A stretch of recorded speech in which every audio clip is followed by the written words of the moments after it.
you and Vitaly and Frida's help for giving me the opportunity to have a talk here today. And so the title, once again, is Solving Crystal Structures from Multigrain, Multi-Phase Samples at Extreme Conditions.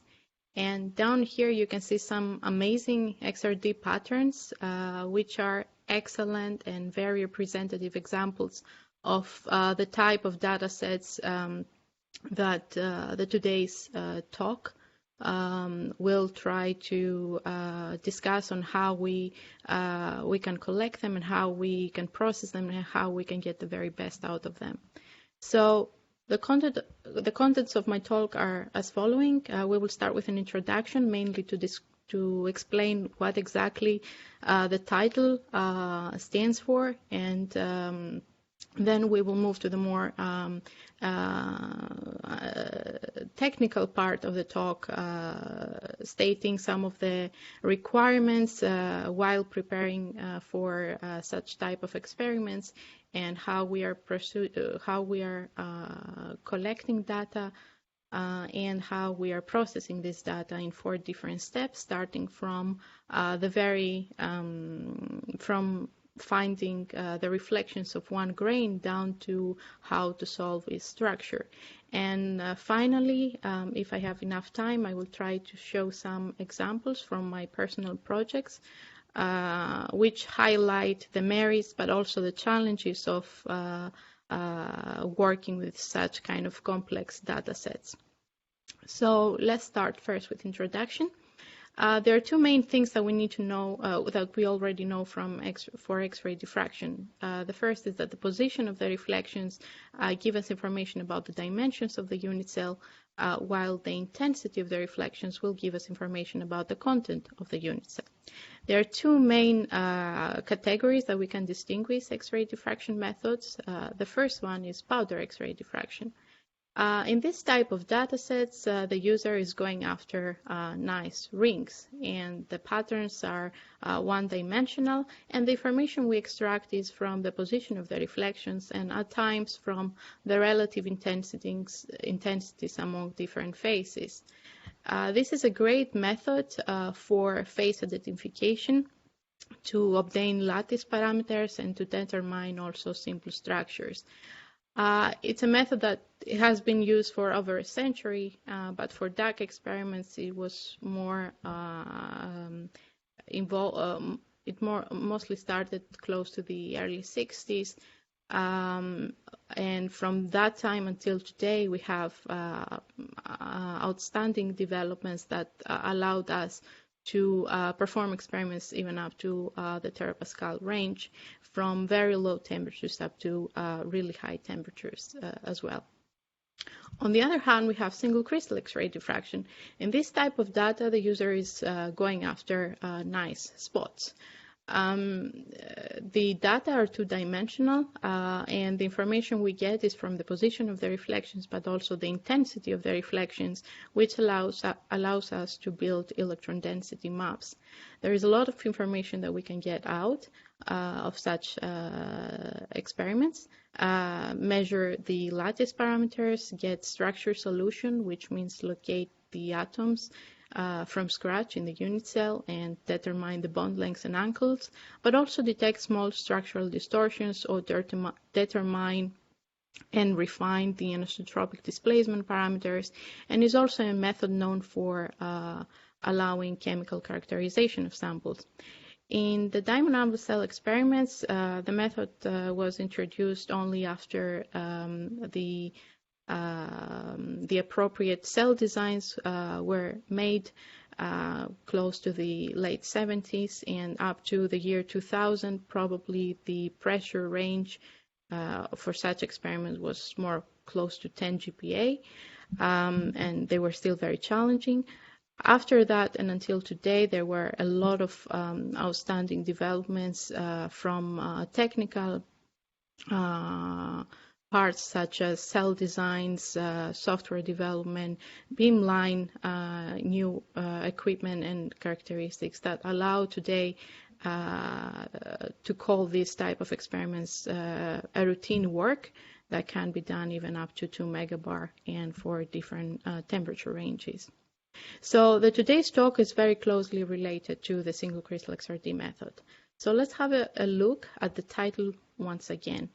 The first part is solving crystal structures. This directly refers us to single crystal X-ray diffraction approach. So we are still looking for spots, we are still trying to extract intensities, and we are trying to build electron density maps. The other part of the title is the extreme conditions. With this, I am referring, especially for today's talk, on experiments that take place in the laser-heated diamond anvil cell. So we mean high pressures, high temperatures, and in some cases low temperatures as well. But also it's a method that can be, it's a technique that can be implemented for studying natural inclusions, such as mineral assemblages in a diamond host, for example. The last part is the multigrain multi-phase samples. So I have made several cartoons here trying to depict what exactly are the different cases that one can face while using this approach. Again, we will mostly consider laser-heated samples today. During laser-heated, after heating sessions in the diamond anvil cell, often our starting material can result to recrystallization or crystal growth processes, or we can go to we can have those accompanied by phase transformations, or even more interestingly, chemical reactions, where our starting materials either react with each other or they decompose, and this results to this multigrain multi-phase type of sample. It can also be implemented for non-heated sessions in the diamond anvil cell, or in mineral inclusions, such as rich mineral assemblages concentrated in a very small area, or in cases of what was previously a single crystal experiment, but for various reasons we ended up with fragments, and we may still be able to continue getting some data out of it before we call it a failed experiment. Or in the cases of phase transitions where either due to pressure gradient or a very sluggish transition, we may have in the same data set coexisting phases before the transition and after the transition. The size of the crystal that we will be talking about ranges from few microns even to submicron size, and it can be it can refer to various type of samples. Either those are mineral with geophysical implications, or materials with unique physical properties for material science, and so on. So now we will start the technical part and review some of the requirements that they are needed in order to prepare for such kind of experiments. So first of all, the first requirement is to have a cell with a large opening. And large means greater than 70, more ideally 80 or 90 degrees X-ray opening. You can see several pictures of just some of the examples of type of cells that one can use, starting from one of the earliest designs to short symmetric cells, BX90 cells, 4-pin cells, or leg type, or some of the earlier modifications that you can find either commercially or they are machined in home machine shops. The second requirement is that of having the appropriate anvil and seats, which are quite different from the standard designs, as you can see in this illustration. So we are looking for Bowler-Almax type. The alignment of this anvils is a little bit different than the standard, but still quite easy. And the important part of this this assemblage is that we have a large opening, X-ray opening window, which can allow access to a graded portion of the reciprocal space. And there are different dimensions that one can modify here to optimize according to the needs of your experiment. Another part is the beamline characteristics that you have to consider. First of all, it's out of question that these experiments have to be done in using synchrotron radiation. The first characteristic that you may want to look at is the beam size. So for big crystals, we are looking for a beam size that is smaller than the size of the crystal by 2 or 3 times smaller. But in the cases of multigrain samples, we are actually looking for a beam that is bigger than the majority of the crystals, but also not too big. And this is because the less crystallized we radiate with a beam, the clearer our patterns will be. We will have better data quality, better, sharper reflections, and it will make our life a little bit easier when we are processing data. Another part is the characteristics of the detector. So we are desiring a large area detector with large dynamic range and high resolution. The difference between common powder experiments is that the sample detector distance has to be a little bit closer because this will allow us access to the higher Q range, which is similar with the energy that we also desire to have access to more reflections as more as possible. Interestingly, according to the guidelines from the International Union of Crystallography, we know that a valid structure in best case scenario has to have reflections down to the 0.8 D shell. So typical wavelengths that are used for this type of experiments vary from 0.25 to 0.45 angstrom. And of course, higher flux is always better, especially for the case of these weak scatterers or the very, very tiny grains that need a little bit more exposure. Now we will move to the data collection part. So here, the first thing you do, so if we have our cells ready, we are at the beamline, is to prepare calibration files that will be needed for our software. Calibration materials can be either single crystals with very known, well-characterized lattice parameters, or it can be international standards. And the other part you need to make sure before starting any experiment is to have a very well-aligned cell, because the crystallites of interest have to remain in the center of rotation during the data collection. Otherwise, you are losing precious reflections. There are various softwares that are used, and some of those you will see some snapshots today. Diotas is the software that probably you all know. It's usually used for a first evaluation of the 2D patterns. The main data analysis software is the Chrysalis Pro from Magellan Technologies, and then there are a lot of great software which are used for structure, solution, and refinements. The one I personally will show some snapshots today, and I use is Yana, but according to your personal preferences, there may be many, many more. The data collection is actually what we call step scans. These are a series of frames which are collected while the diamond alloy cell is rotating. So in this example, we are going from minus 35 degrees to plus 35 degrees, and every half degree step, we are collecting a diffraction pattern. And this results to many frames, which hopefully you can see this movie. If we put them together, they look like this. So we have a lot of reflections while the cell is rotating.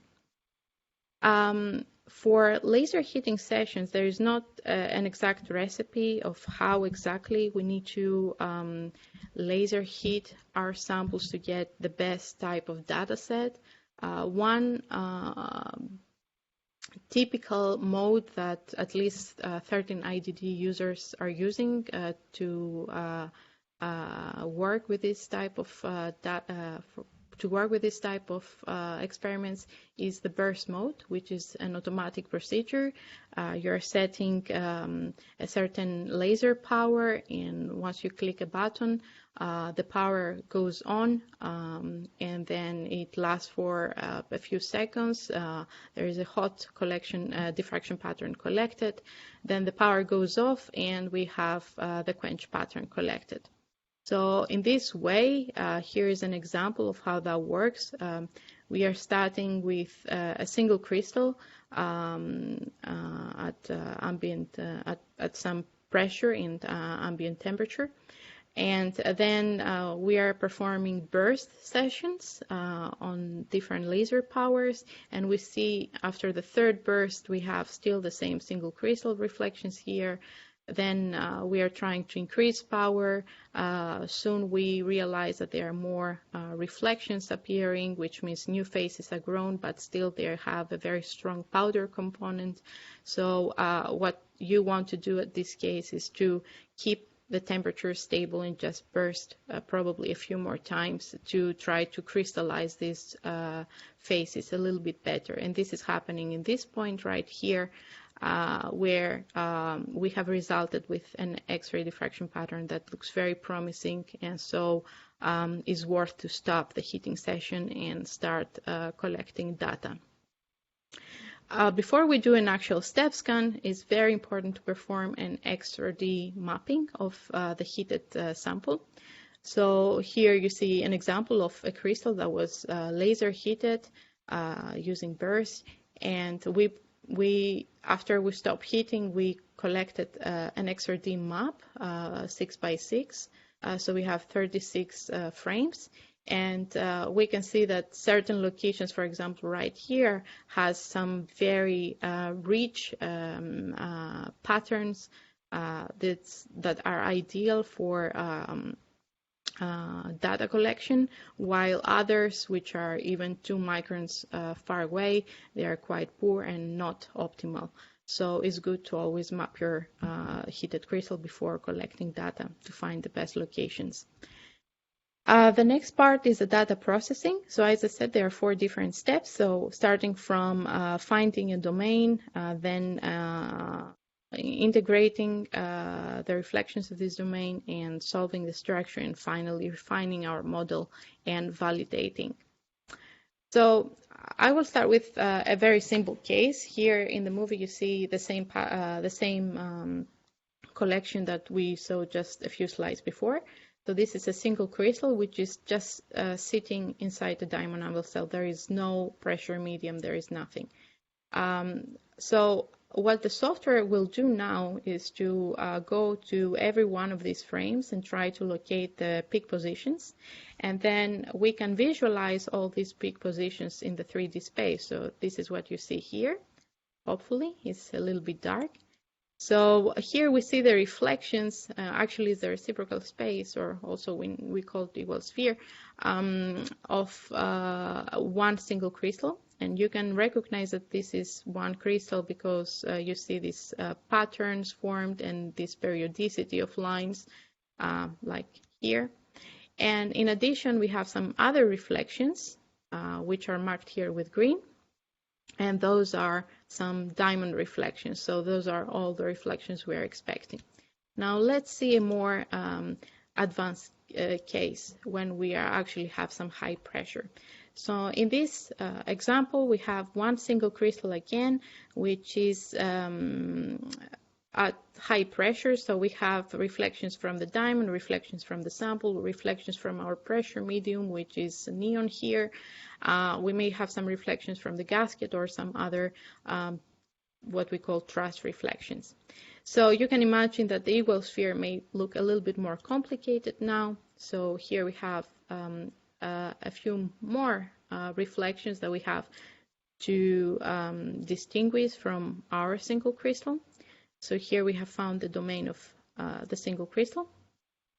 And when we are doing this, you don't need to actually locate all these spots. You just need to find 2 or 3 of these, 3 or 4 of these lines, and then the software will try to index a unit cell and try to locate all the other reflections that match this unit cell. Now here is a case of after laser heating. So your initially nice single crystal or nice powder after laser heating becomes this mess of reflections. So here we can have reflections from many different grains that can be the same phase or different phase. It can be still some leftover unreacted material. We also have the diamonds, we have the pressure mediums, some reflections from the gasket, and many others which can be satellite. So you can already see that the equal sphere is full of peaks, but still it is possible to to locate domains inside there. So here, for example, is one grain. You see the nice periodicity and the patterns. And then we can try to look more and find another domain. Here you see how it looks, the one domain in the whole cloud of reflections. And so here we find a second domain which just has a little bit different, oops, it just finished, a little bit different orientation. Okay, my video doesn't want to play. So we can find many different grains that they just have different orientations. They can be the same phase or a different phase. And actually, this is not really hard to do. In this case, if you can see the video, we can find we see 7 different domains which were found within 13 minutes. This is something that can be done within your beam time. The next step is to integrate reflections. So again, once we find one domain that is of interest, we can isolate it, and we can get the lattice parameters and determine the space group, taking advantage of the deconvoluted images for different planes and looking to systematic absences that will help us determine the space group. We can also perform absorption corrections in this step, and in the end we will get a series of files, such as the most important one is the HKL file, which is a list of all the reflections and intensities that we can use for the later softwares and structure solution. We can know that our data reduction was good because there are several statistics that they're suggesting that, or they're suggesting certain problems like misalignment or bad quality or wrong unit cell, for example. The next step is to solve the structure.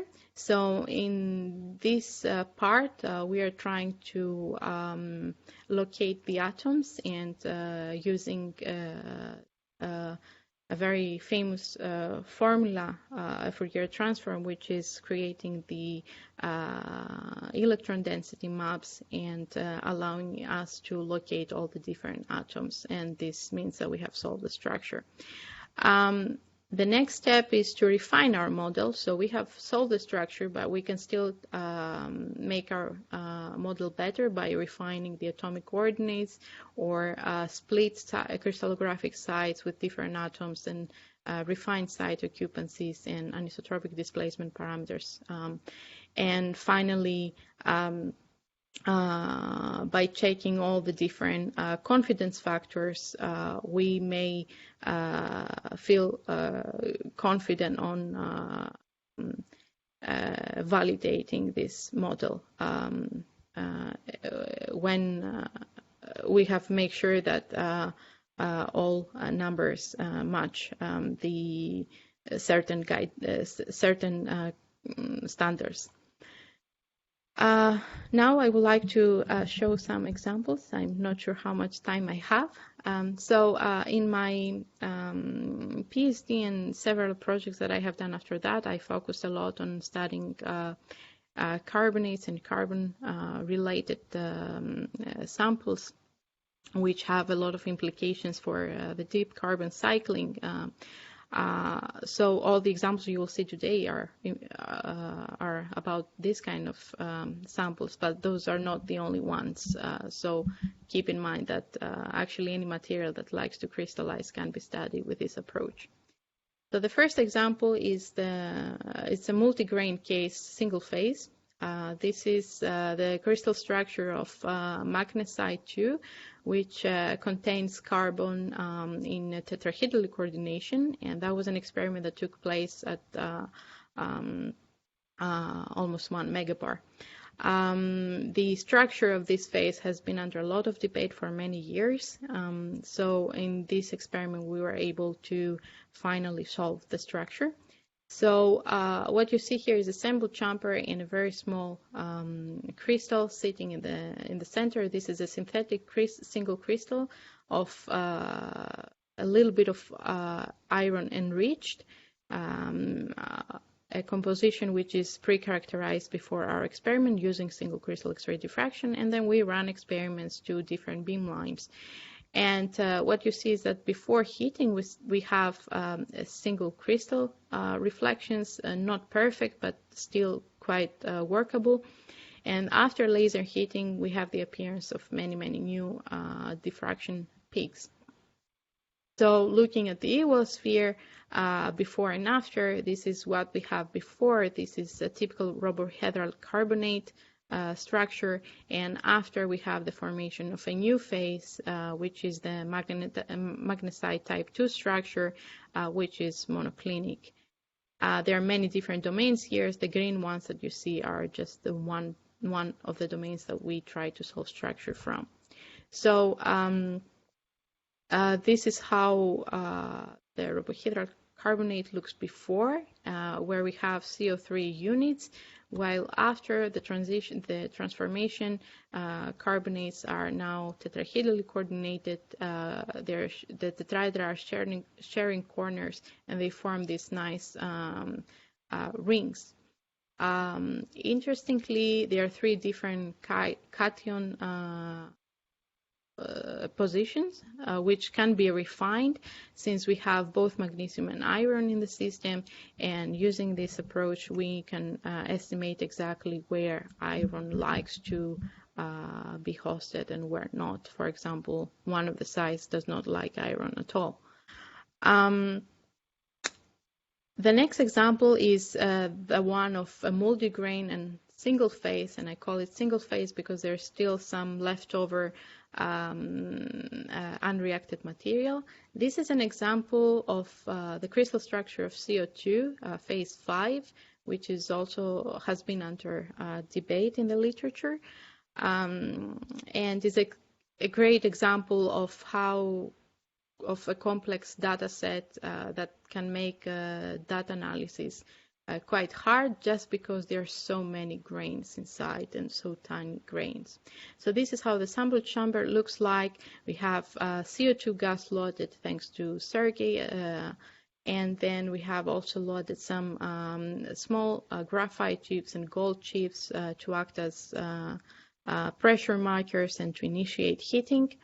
And you can look how interesting texture CO2 has in this picture. So here is the XRD patterns. Before heating, we have this presumably CO2 phase 3, which is very poorly crystalline, and after laser heating, we have many new diffraction lines appearing. This is the CO2 phase 5, and we still have some unreacted material, as you can see here. So it's very surprising that a sample that the reflections look like this, and somebody could say that this looks very close to a powder, it still can be processed in as with a single crystal XRD approach. So if I zoom in on this area, you can see that all this, what looks like a powder component, is actually constituted from many small sharp reflections, and we will try to work with that. So here's how the reciprocal space looks like. There are so many grains inside here, and it was quite hard to find some domains. It took some time, but after a while we managed. So here is one grain shown in green, and after a while there is a second grain appearing, and you can see how the two unit cells are oriented against each other. And a little bit later, we found also a third grain, and there are still many, many more inside. So in the end, we can see we can look at the XRD pattern and say, okay, I know that these three reflections belong to one grain, and these two reflections belong to another grain, and these two belong to another grain. Solving the structure of this now, one of the other problems, other debates in the literature was concerning the space group. So by making deconvoluted images of different places, we were able to see where we have systematic absences and therefore conclude to the right space group. The structure looks like this. So we have CO4 units again, which are corner sharing. And the interesting part for this is that they were just, each domain had so few and weak reflections that it was enough to solve the structure, but not enough to actually make a lot of refinements. So in this case, you need to know that it is possible to combine data sets from different grains to help the structure to help the structure refinements to get better statistics and more valid model. The last example I'm going to show is concerning a multigrain multiphase case. This is a complex crystal chemistry of manganese carbonate. So manganese carbonate has a long series of transitions and changes, starting from a single synthetic crystal, which has really nice reflections from ambient conditions up to 44 GPa. It remains in the typical rhobohedral carbonate structure. But above 44 GPa, it has a structural transition to manganese carbonate 2, which is a triclinic symmetry, and you can see how different the two diffraction patterns look. And this is persisting up to 65 GPa, and after that we try to laser hit, and the XRD patterns are dramatically changing. We have a lot of reflections, a lot of new faces appearing. The interesting part about this experiment is how the actual 1D pattern will look like if we were not doing this single crystal approach of multigrain analysis. So this is how it looks.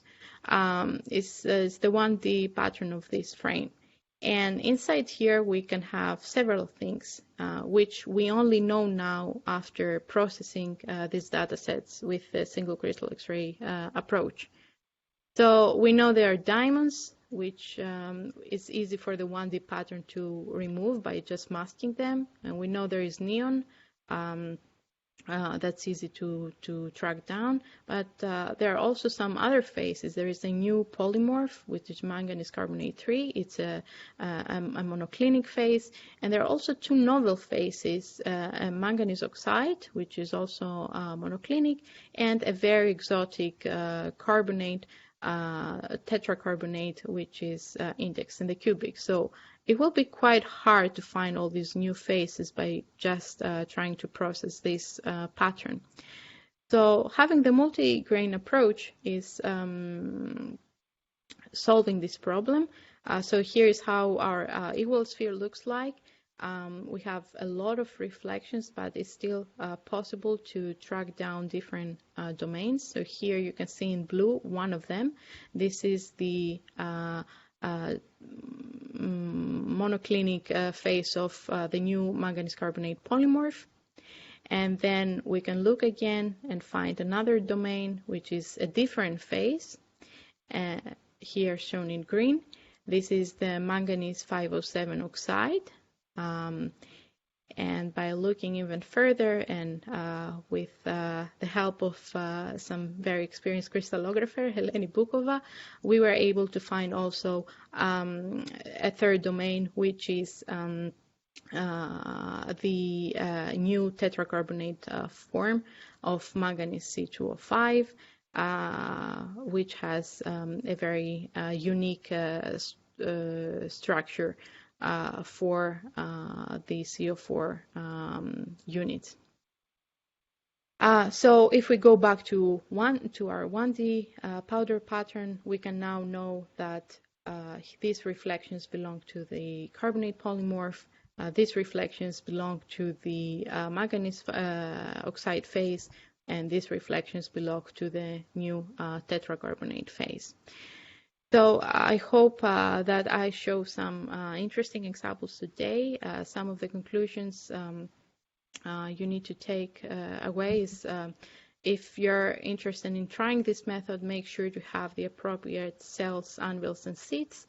The processing of such multigrain multiphase samples is done using the single crystal XRD approach, and you can get explicit structure solutions. I hope that was helpful to all of you, and if you have questions, I will be happy to hear, or you can always email me anytime. Thank you. Okay, Stella, thank you very much. It was a pretty good presentation, and I hope it's more less clear for people what is their single crystal approach for multigrain analysis.